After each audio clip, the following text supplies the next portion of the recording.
Hi everyone, I'm Stacy. I'm a senior in the communications track, and I'm really excited to introduce Bryon Panaia. So Bryon is creating the future of brand experience through experiential design and immersive storytelling. He leads the Nike Global Brand Experience and Innovation team as the VP Global Creative Director, pioneering engagement and storytelling across physical and virtual platforms. And a fun fact about Bryon is that he went to Iceland for a year when he was 16 to study volcanoes. So give it up for Bryon. Good morning, everyone, and thank you for the lovely introduction. Obviously, the volcano thing didn't work out, so I did get into something a little bit different, and I'm going to talk to you today about it, and just want to say what an honor it is to be here with all of you and at CMU. So just briefly, a couple things about myself. First, my name is Bryon. Commonly, I'm called Byron, thanks to my mother. Got creative with that, so just so everyone knows, it's something I run into a lot. I was also born here in Pittsburgh. Ironically, I live in Portland now, but it's just an honor, like I said, to be back in CMU in my hometown. I identify as an exennial, partially because the word sounds cool, but also because what an exennial is basically it's a micro-generation that sits between a time when the world was analog and then moved into digital. And so a lot of the work that I do kind of bridges that gap and that divide, and I really love the time that I grew up because we were able to have a bit of an experience in a world that was very different than what we have today. And it definitely has influenced my work and how I approach my work. Another fun fact is I don't have any formal training in design. So I actually didn't go to college.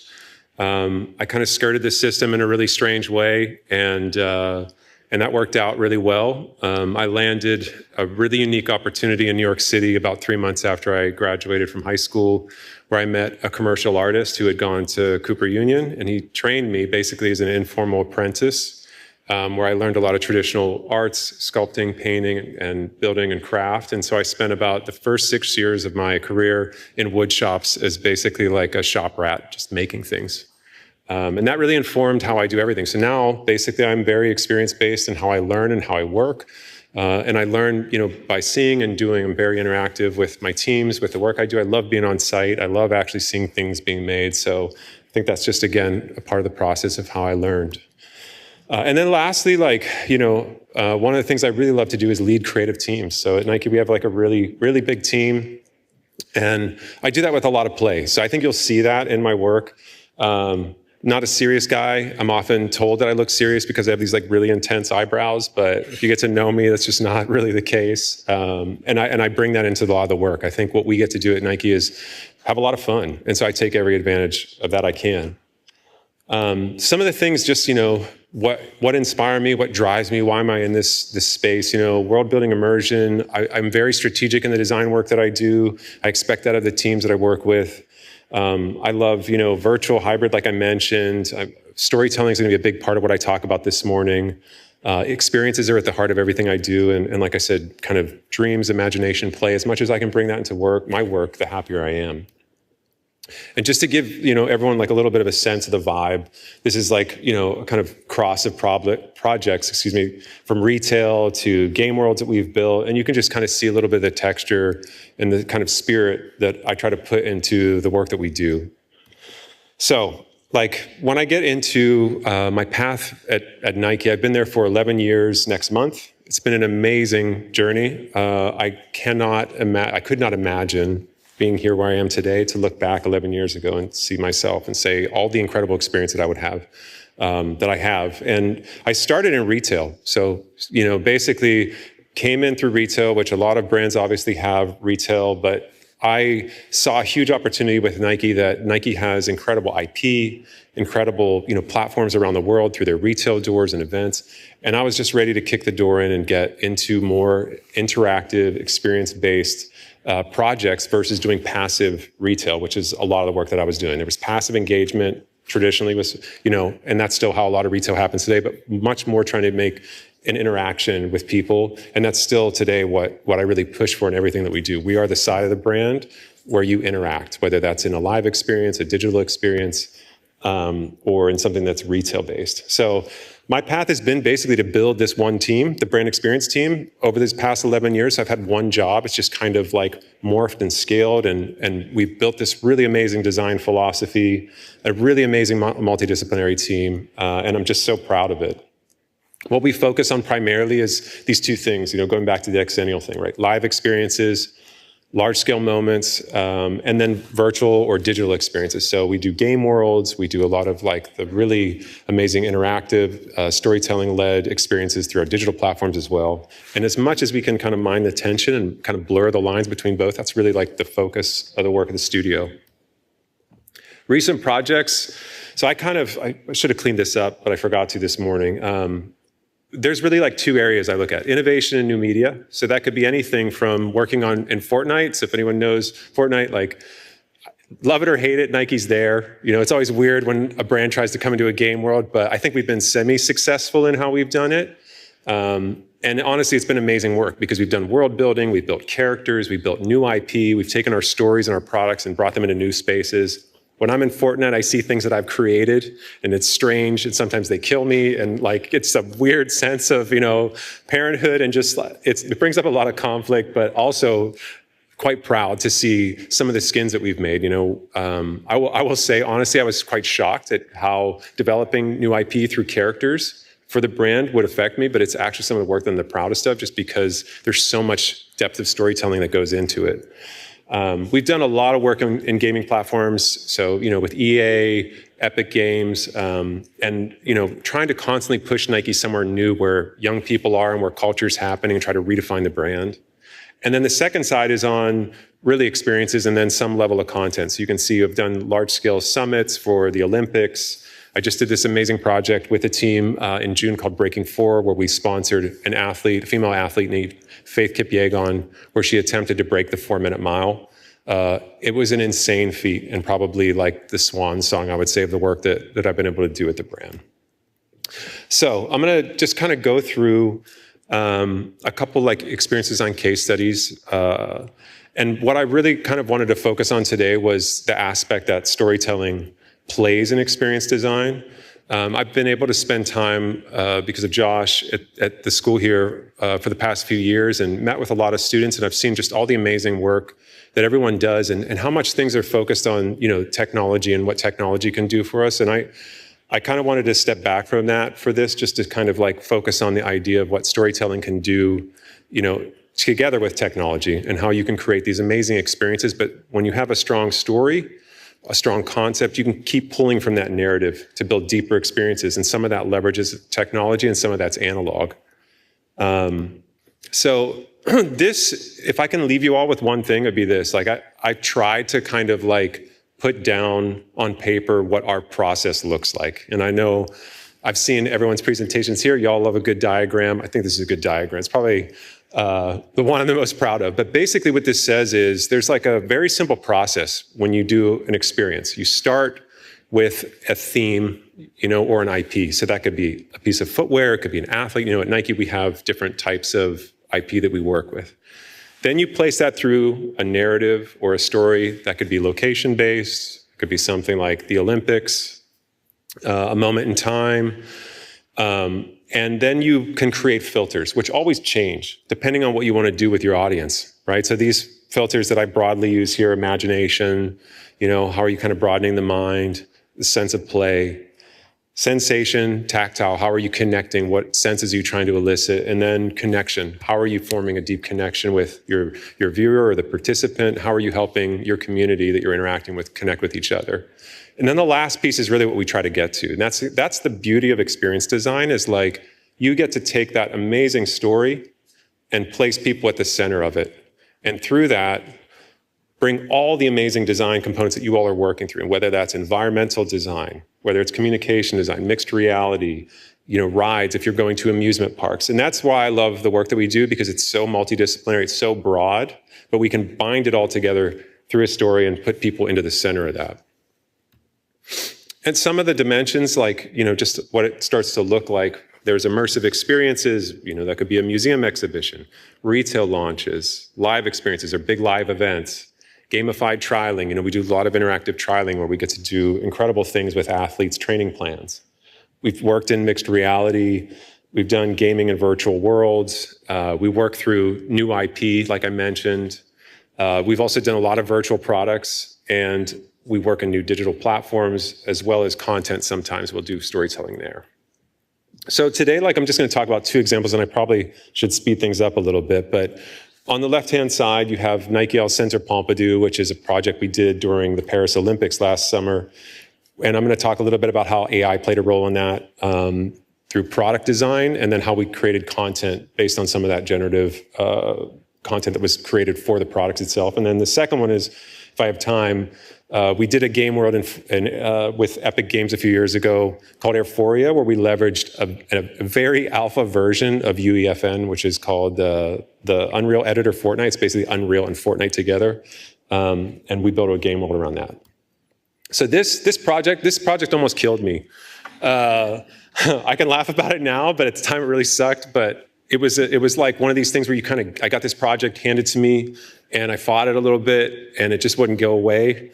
So I finally embraced it. And basically what we did was we took over the Pompidou, which is this incredible museum in the center of Paris. And not only did we place the largest screen in Europe, so we made this. None of this is like retouched or this is all like real from a drone. But we made this huge screen that was like bigger than a football field. It makes me laugh because it's like Nike's going to take over a museum. So what do? Make a giant billboard. It's like So I was kind of not happy about that. But then we went into the space and created an exhibition. We created a lot of opportunity for the communities to kind of engage in sport around it.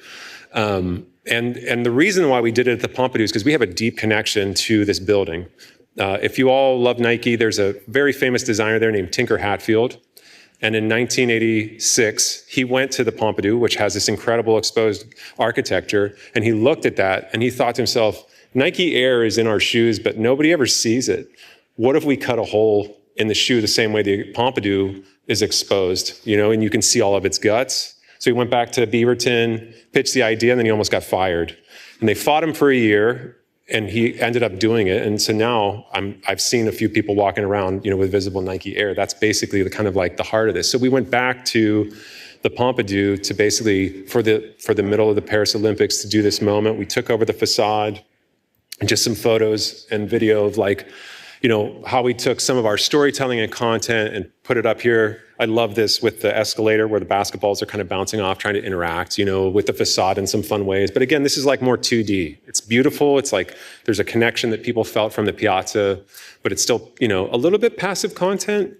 And so what we did was we took, kind of our story inside, and we took the story of Air, Nike Air, which has this deep connection to the Pompidou, and we did an exhibition called The Art of Victory.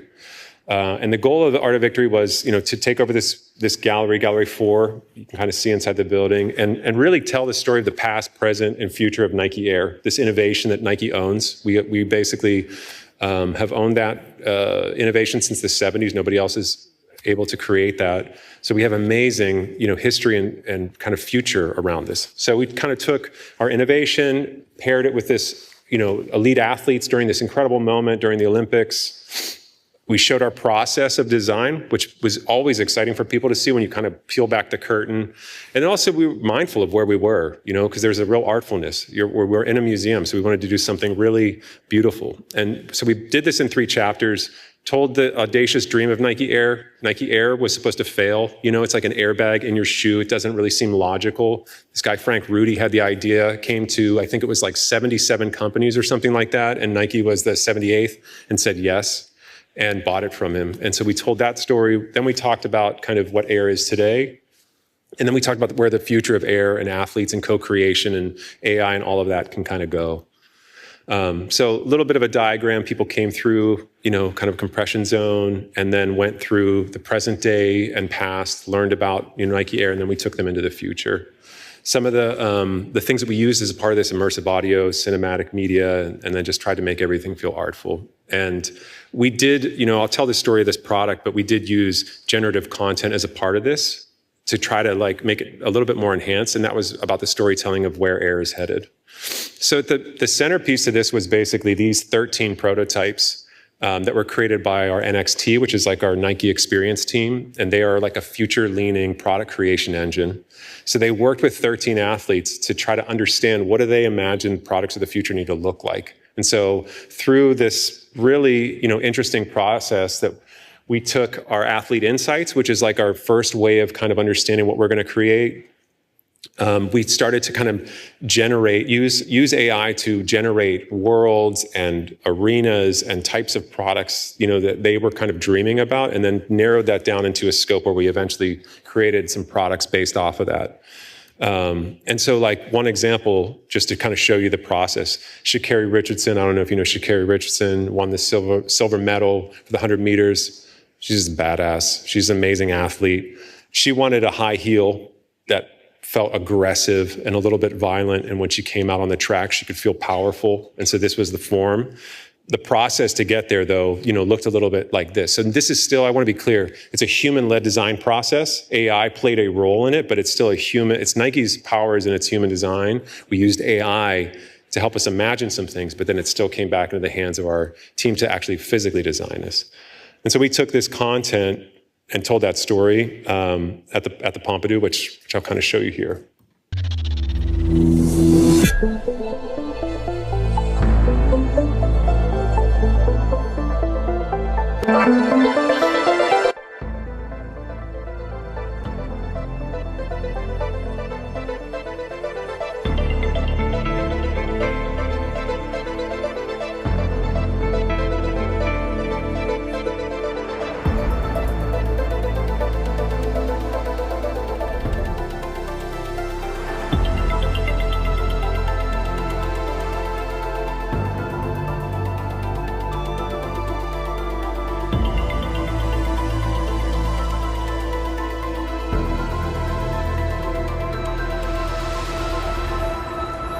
First thing that comes to mind when I think about air is flow.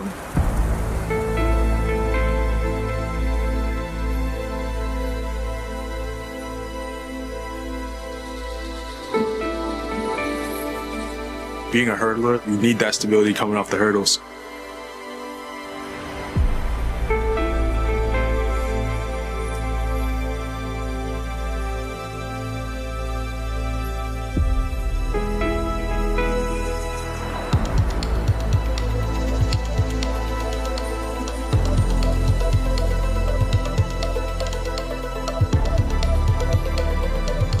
Winning actually brings relief that you have been working for something for very long.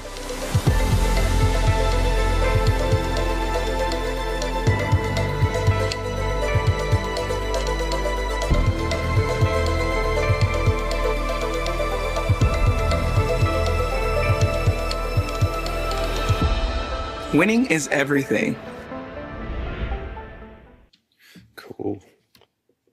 Yeah, so we worked with an incredible, I think the video is a little long. Also sounds a little like X-Files. I was never happy with that. But we worked with a really incredible team called New Format, and I recommend, I always recommend just looking up creative agencies, and New Format is an exceptional team that is leveraging AI in some really creative ways. So they actually took we produced, I think it was a 15-minute film that had 13 sections for each athlete and then a couple other pieces, using all the generative content that we had, and they just did this amazing story that hit you 270 degrees in the space. And it doesn't look great here, but it was incredibly powerful in person. And I just was so amazed, at how they were able to do what they did with the assets that we had. So a few photos here.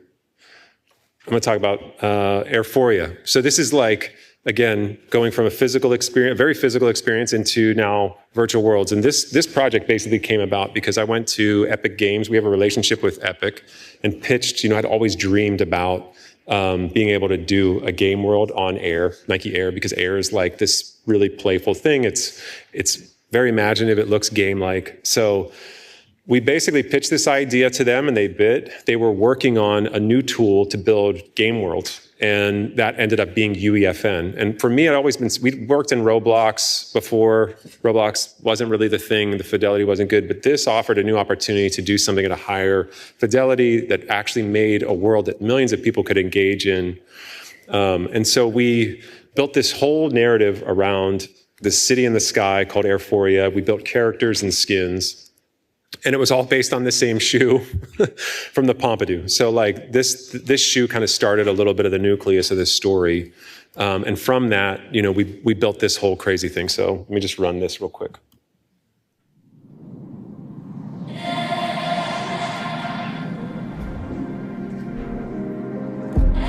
Ready. Radioactiveness. Ready. Radioactiveness. Let's get it on now. Ready. Radioactiveness. Ready. Radioactiveness. We ready. Radioactiveness. Ready. Radioactiveness. Knocks up, don't cock it when you hear the tone. Knocks up, don't cock it when you hear the tone. Knocks up, don't cock it when you hear the tone. Knocks up, don't cock it when you hear the tone. Knocks up, don't cock it when you hear the tone. Knocks up, don't cock it when you hear the tone. Knocks up, don't cock it when you hear this.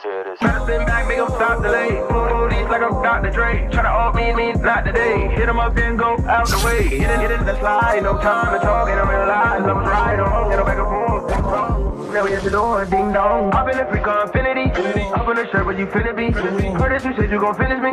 Why you be always so finicky? Yeah. Everyone talking that talk now. Ram what you said that you walked down. Where all the guns that you bought now? Hey, Marvin, let's get it on now. Like, everyone was, like, really good. Buying it right now.